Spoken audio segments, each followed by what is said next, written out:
Michael, after graduating from high school, decided to savor the long-awaited freedom. His grandfather's large house on a coastal island was the perfect place for a holiday with his friends. The holiday began early in the morning with a farewell to his mother. Michael was having breakfast with his mother in a warm and inviting kitchen, where the morning light streamed through large windows. His mother had made his favorite chocolate crepes. With every bite, the sweet and light taste of butter melted in his mouth. Smiling sweetly at Michael, his mother said, "Take care and have fun with your friends." Michael could see both pride and concern in her eyes. Taking one last look inside the house and keeping his mother's advice in mind, he stepped out the door. As the morning chill hit his face, the excitement of the journey filled him. Walking towards his car, the scent of flowers in the front garden filled the air. As he placed his bag in the trunk, his mother called out from behind, "Don't forget, the island can be a bit secluded. Be careful." Michael nodded, waved goodbye one last time, and got behind the wheel. His first stop was at his girlfriend Eleanor's house. Eleanor was a graceful and energetic girl. When she came out at the sound of Michael's car, her long brown hair glistened in the sun. As she hopped into the car, the smile on her face showed how much she valued the time they would spend together. Their next stops were at the houses of his best friends, Nathan and Emily. Nathan, with his witty and adventurous spirit, was always the life of the group. Emily, on the other hand, brought balance with her calm and logical demeanor. When they arrived at Nathan's house, they found him waiting energetically at the door. With a broad grin, Nathan shouted, "Let the adventure begin!" Finally, after picking up Emily, the group was complete. Emily's quiet but reassuring presence brought peace to the group. As Michael took the wheel and hit the gas, the car was filled with the laughter and excited chatter of the youngsters. As they left the city and headed towards the island, the beauty of the surrounding nature was mesmerizing. The road winding through the trees marked the beginning of an adventure-filled holiday. Before turning onto the road leading to the island, they stopped at a small market to get some last-minute supplies. With bags full of chocolates, snacks, and cold drinks, they returned to the car. When Michael took the wheel and turned onto the island road, there was no turning back. Awaiting them was a holiday full of fun and unexpected surprises. Before turning onto the road leading to the island, they stopped one last time at a gas station. The place had an old and eerie atmosphere, almost looking abandoned. Rusty signs hanging from the tin roof, neglected pumps, and dirty windows that hadn't been cleaned in a long time surrounded the station. While Nathan filled the car with gas, Michael went inside. "Hello, is anyone here?" Michael called out as he stepped inside. As he wandered among the dusty shelves, a man emerged from the back. The man, with his wrinkled face and squinted eyes, looked as if he had stepped straight out of a nightmare. His hair was greasy and disheveled, and his untrimmed beard covered his face. He wore an old shirt stained with spots and patched pants.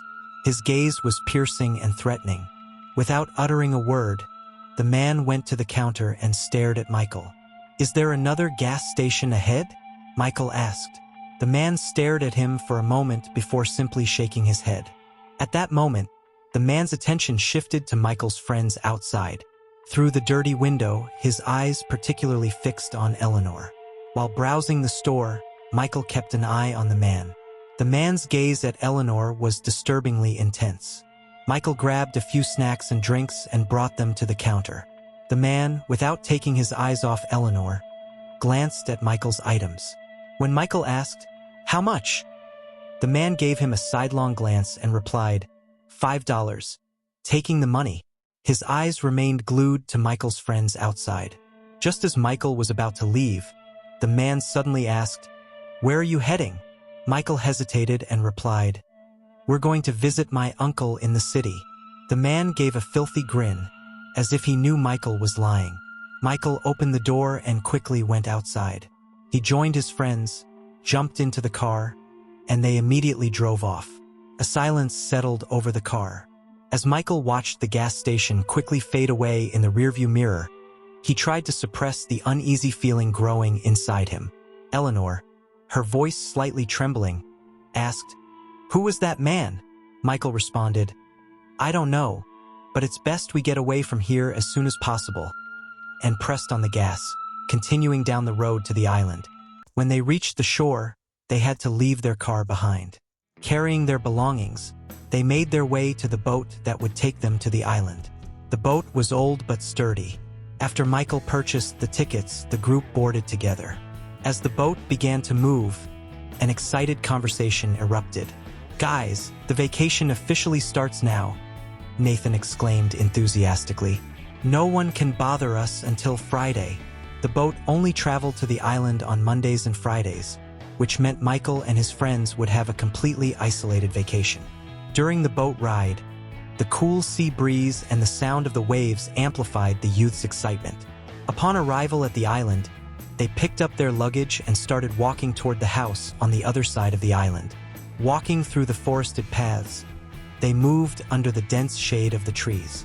When they grew tired from the hot weather and heavy bags, they took short breaks, drinking water and enjoying the scenery. Finally, when they reached the house, the view before them was mesmerizing. The house was enormous, with a garden stretching down to the sea. In front of it, there was a dock lightly kissed by the waves and a boat tied up.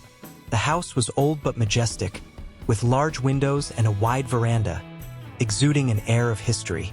Michael took out the key and opened the door. As the door creaked open, a slight musty smell wafted out. The interior of the house was a bit dark, but the grandeur of the large living room was immediately apparent. Old furniture, antique paintings on the walls, and a grand fireplace revealed the house's timeless charm. "Guys, I'm sorry," Michael said, his voice a bit somber. "No one has been here since my grandfather passed away." Together, they began cleaning the large living room. They dusted the shelves and opened the windows to let fresh air in. When they lit the fireplace, the warmth and the sound of crackling would brought the room to life. That night, they had a fun-filled evening. They danced to the music from old records, laughed heartily, and had long conversations. Under the warm light of the fireplace, it felt as if time stood still. Throughout the night, as Michael watched his friend's joy, he tried to suppress the uneasy feeling inside him. He tried to forget the strange man at the gas station and his unsettling stares, focusing instead on enjoying the vacation. However, the island's silence and the dark corners of the house harbored a mystery that would slowly draw the youngsters in as the night wore on. As the night wore on, the warmth of the fireplace and the crackling sound of burning would have a soothing effect on the group. Michael and his friends, having shaken off their fatigue, were dancing and chatting to the music from old records. However, as the night progressed, the old house's structure and the island's silence slowly began to instill a sense of unease. Nathan wanted to step outside for some fresh air. When he stepped onto the veranda, he was met with the soothing sounds of the waves gently hitting the shore. However, he noticed something moving in the darkness. At first, he thought it was just his imagination, but as he squinted, he saw a shadow on the dock. Someone among the shadows seemed to be looking directly at him.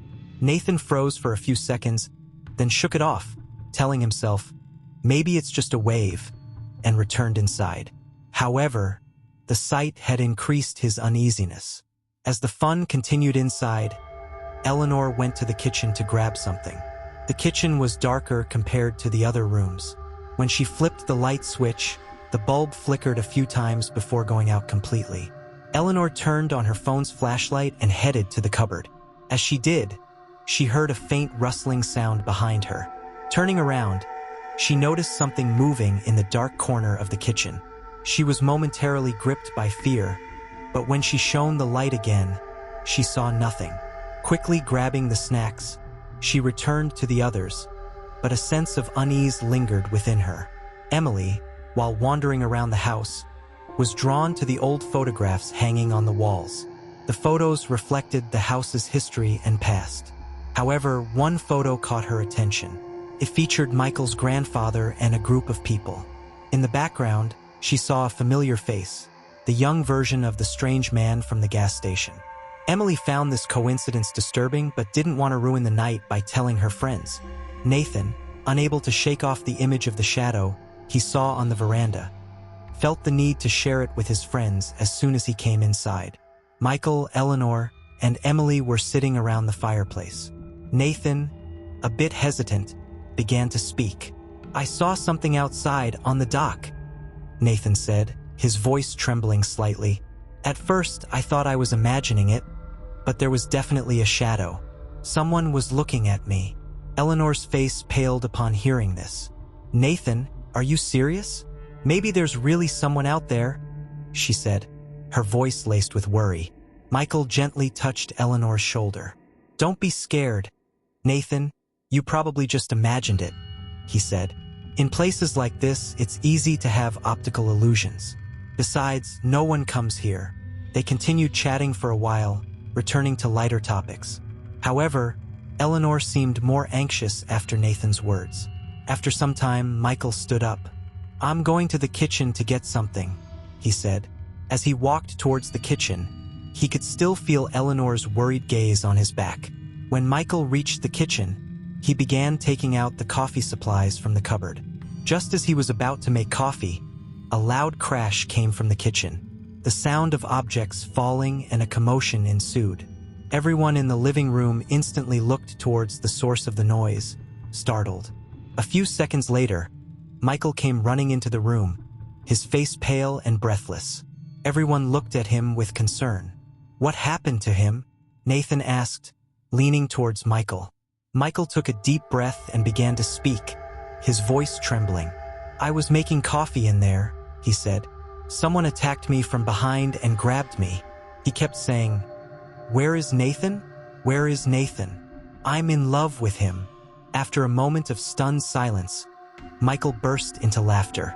This laughter spread to the others. As they all laughed together, Nathan looked a bit miffed.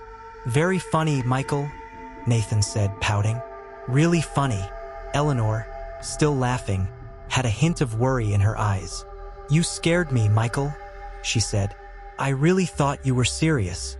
Michael patted Nathan on the shoulder. "I just wanted to have a little fun," he said.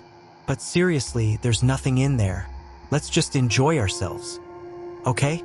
As the night went on, the slight irritation on Nathan's face and the lingering fear in Eleanor's eyes showed that Michael's prank had been more effective than he had anticipated.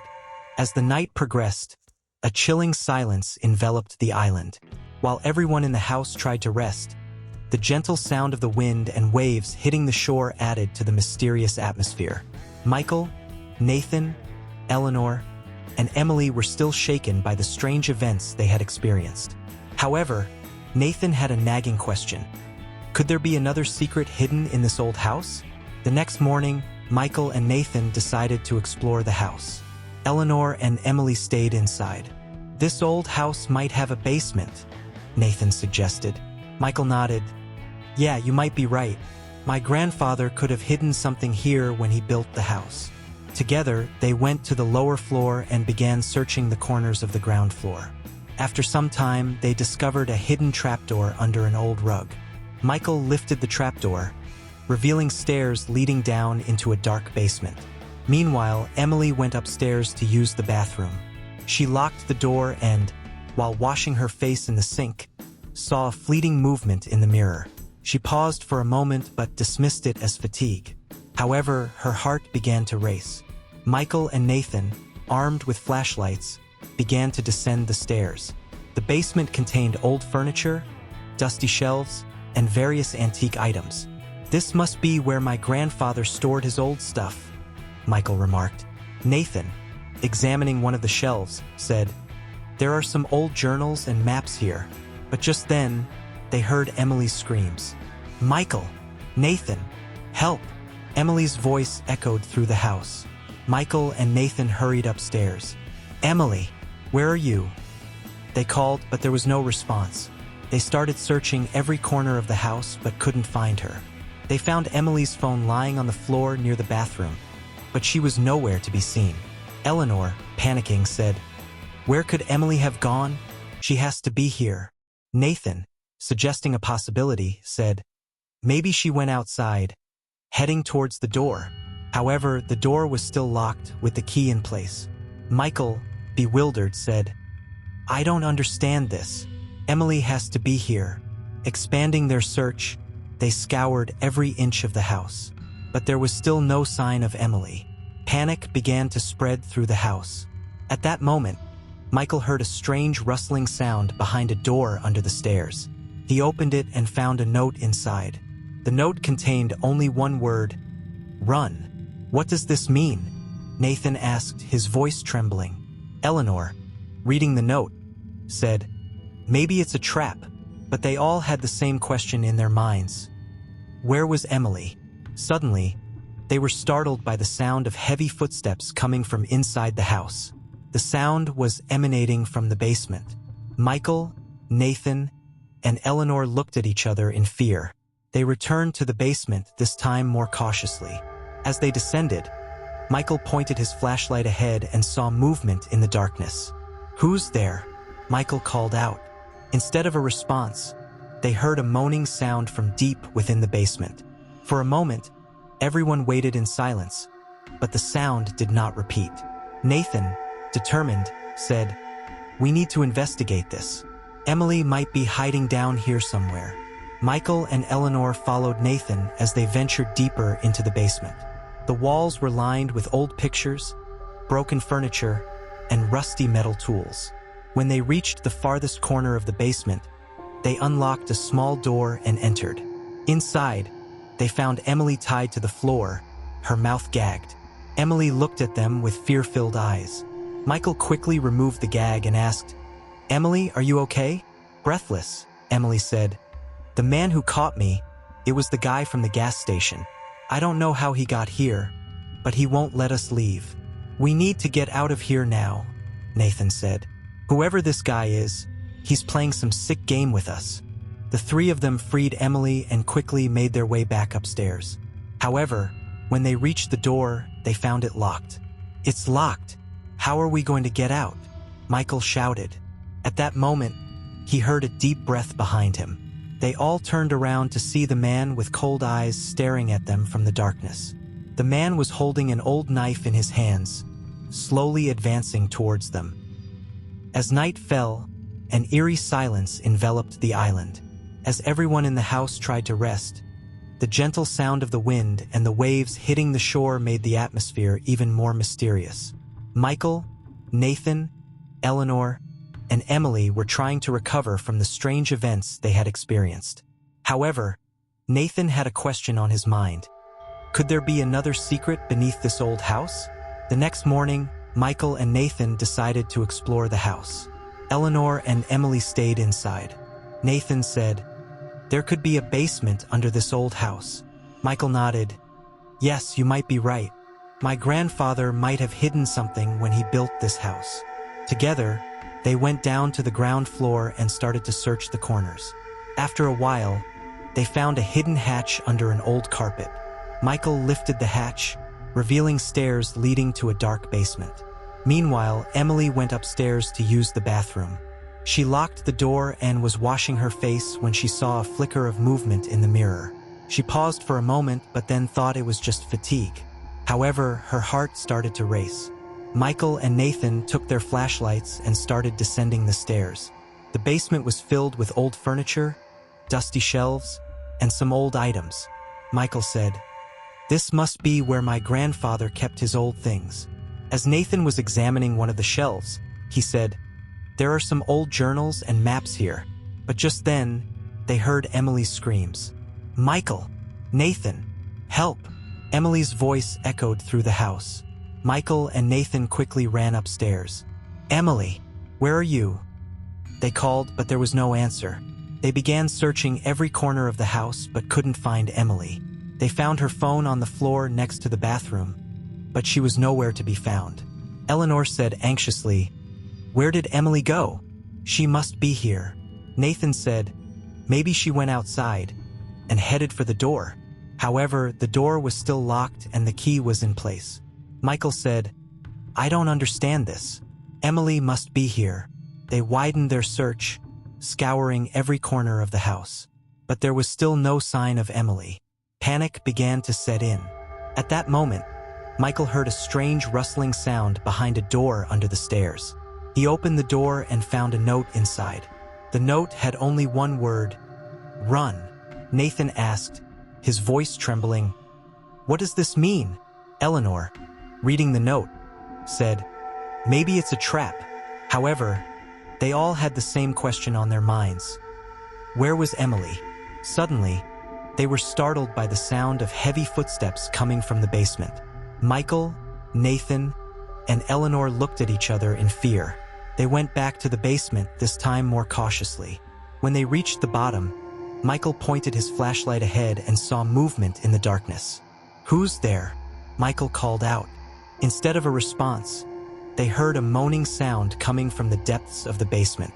For a moment, everyone stood still, but the sound didn't come again. Nathan said, "We need to investigate this. Maybe Emily is hiding somewhere here." Michael and Eleanor followed Nathan deeper into the basement.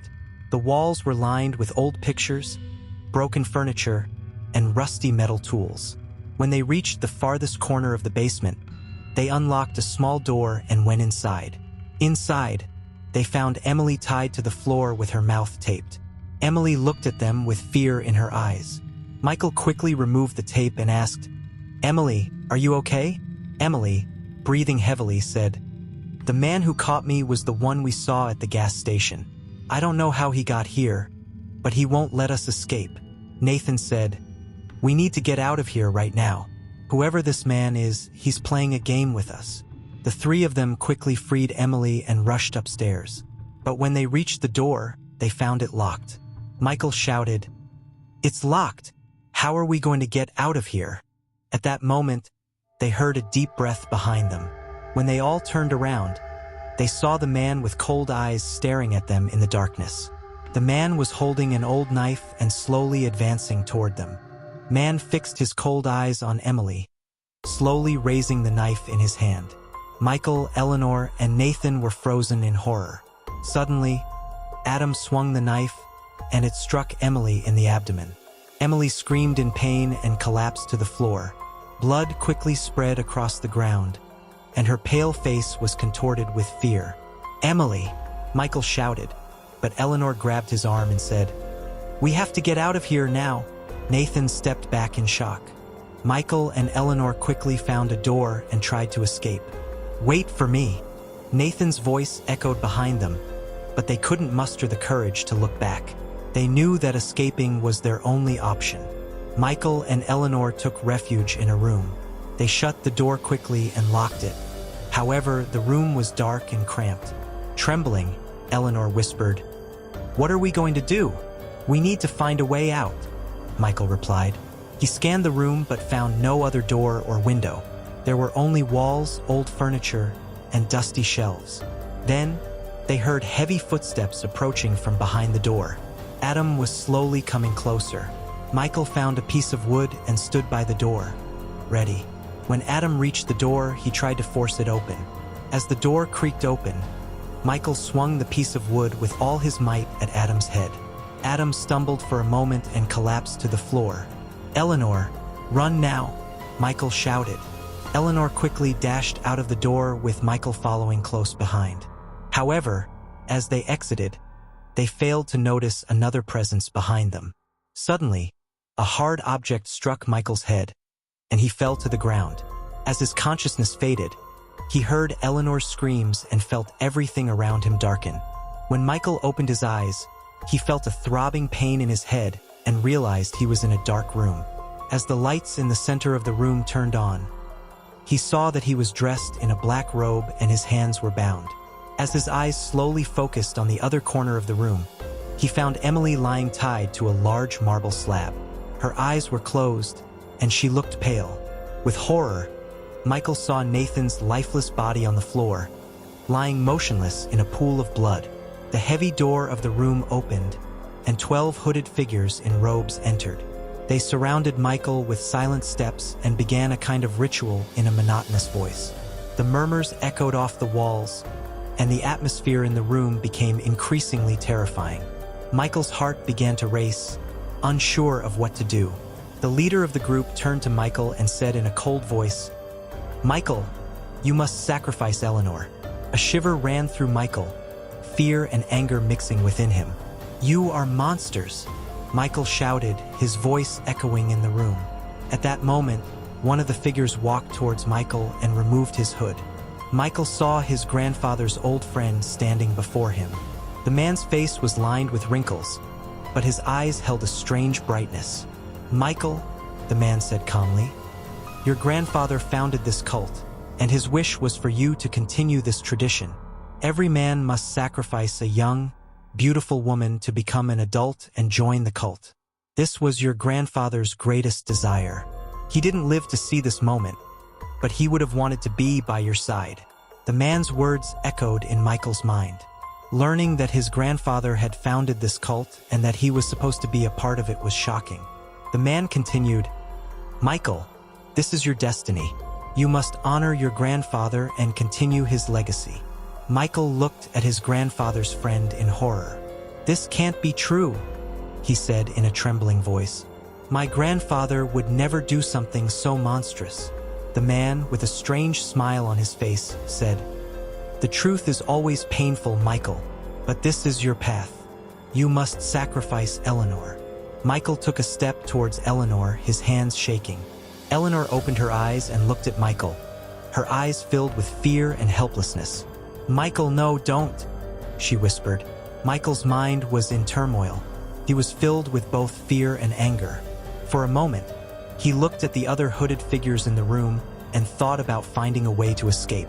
However, with each step he took and each glance at Eleanor's eyes, he realized he had to make a choice.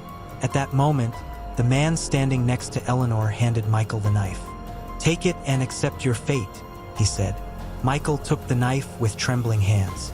He was experiencing an internal conflict. On one side was his grandfather's legacy, and on the other was the life of the woman he loved. He closed his eyes, took a deep breath, and made his decision.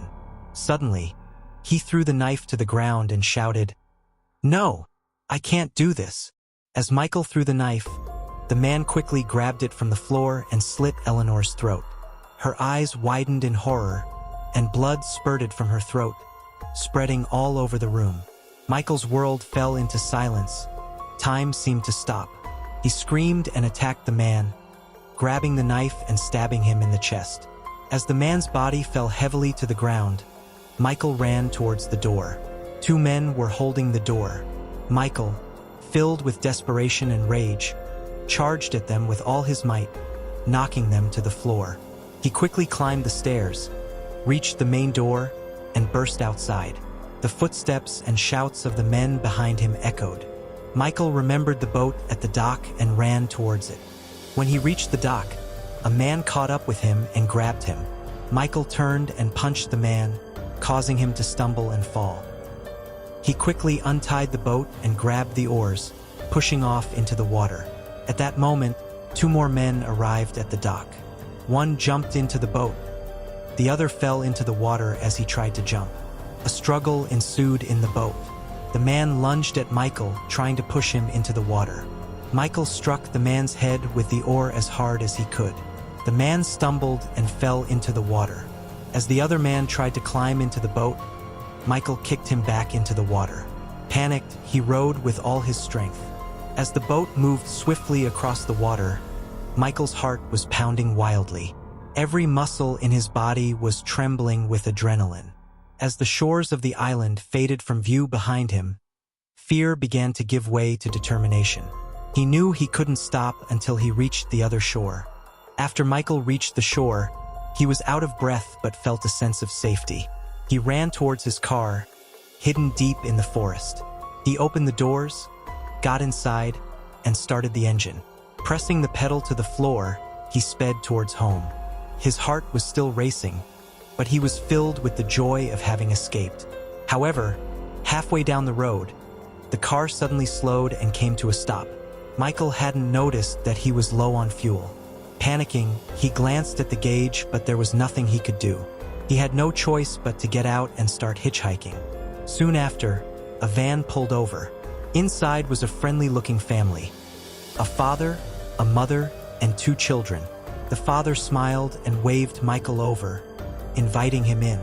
Gratefully, Michael got in the vehicle. As the van drove off, Michael felt a bit of relief. The children played cheerfully in the back seat, and the mother laughed along with them. After a while, the van stopped at a gas station. The mother and children headed towards the store while the father began to fill the tank. Michael said he needed to use the restroom and got out, walking towards the facilities. After leaving the restroom, he went to the sink, washed his hands, and splashed water on his face. When he lifted his head and looked into the mirror, he saw the man standing behind him. It was the man from the gas station, the one who had slit Eleanor's throat. Michael turned in horror, but it was too late. A bag was thrown over his head, and strong hands grabbed him. Michael's world went dark once again. He screamed and struggled in the darkness, but no one could hear him.